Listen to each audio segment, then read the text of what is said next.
آپ کو معلوم ہے کہ حضرت موسیٰ علیہ السلام کو جب تورات پر طلب کیا گیا تو کوہ طور پر تورات دینے کے لیے، تو پہلے 30 دن کے لیے بلایا تھا، پھر 10 دن کا اور اضافہ کر دیا گیا، 40 دن ہو گئے۔ فَتَمَّتْ مِيقَاتُ رَبِّكَ 40 لَيْلَةً۔ اس اثنا میں پیچھے فتنے میں مبتلا ہو گئے بنی اسرائیل۔ سامری، اس نے ایک ڈھونگ رچایا اور ایک بچڑا جو ہے وہ سونے چاندی کا بنایا ہوا بچڑا ڈھال کر کھڑا کر دیا، اس میں سے کوئی تھوڑی سی آواز بھی نکلتی تھی، کوئی ایسی ہے کہ ہوا گزرتی تھی تو آواز سے آتی تھی۔ کہا یہ ہے تمہارا الہ۔ یہ تو موسیٰ تو بھول گیا کہاں گیا ہے، کوہ طور کے اوپر کس خدا سے ملنے گیا ہے، خدا تو یہ ہے۔ اور بنی اسرائیل کے بہت سے لوگ اس فریب میں آ گئے اور بچڑے کی پوجا کرنے لگے۔ اب جب حضرت موسیٰ آئے، اور آپ کو معلوم ہے حضرت موسیٰ کا مزاج جلالی تھا، وہ پتھر کی تختیاں لے کر آئے تھے کہ جن پر کوہ طور پر اللہ تعالیٰ نے اپنے احکام 10 جو ہیں، دی 10 کمانڈمنٹس مشہور، وہ کندہ کر کے آپ کو دیے تھے، وہ ہاتھ میں لے کر آئے۔ یہاں معلوم ہوا یہ صورت پیش آ گئی ہے۔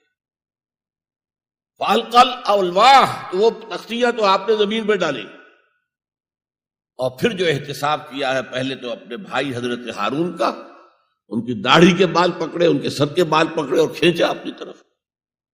اس نے کہا کہ بھائی مجھے ذلیل نہ کرو لوگوں کے سامنے، میں نے انہیں روکا لیکن یہ تو مجھے قتل کرنے پر تل گئے تھے، اور مجھے اندیشہ یہ ہوا کہ کہیں آپ واپس آ کر یہ نہ کہیں ان فرقت بین بنی اسرائیل، کہ تم نے تو بنی اسرائیل کے درمیان تفرقہ پیدا کر دیا۔ تو میں نے کہا آپ ہی واپس آ کر نپٹے۔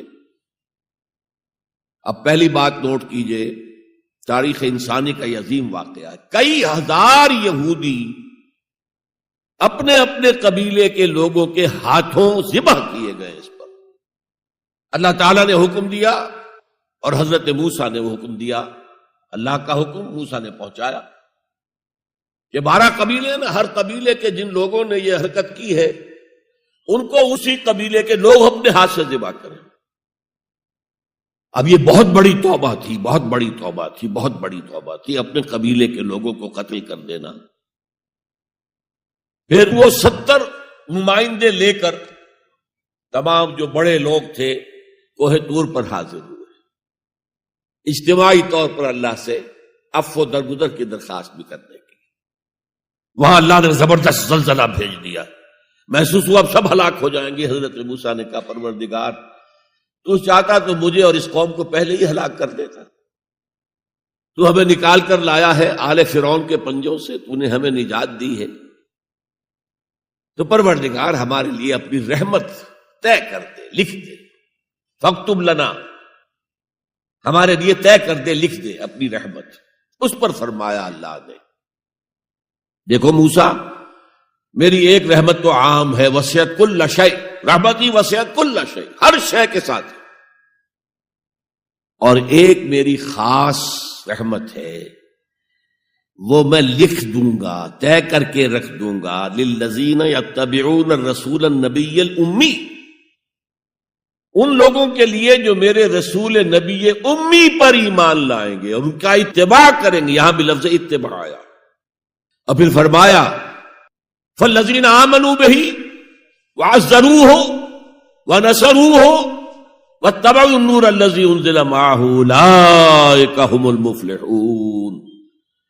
تو جو لوگ ان پر ایمان لائیں گے اور جو ان کی تعظیم کریں گے اور جو ان کی نصرت کریں گے، مدد کریں گے، اور جو اس نور کی پیروی کریں گے جو ان کے ساتھ نازل کیا جائے گا، تو وہی ہوں گے مفلحون، وہ ہوں گے کامیاب ہونے والے، فلاح یافتہ لوگ وہ ہوں گے جو یہ 4 رشتے ہمارے اس رسول نبی امی کے ساتھ پختگی کے ساتھ قائم کریں۔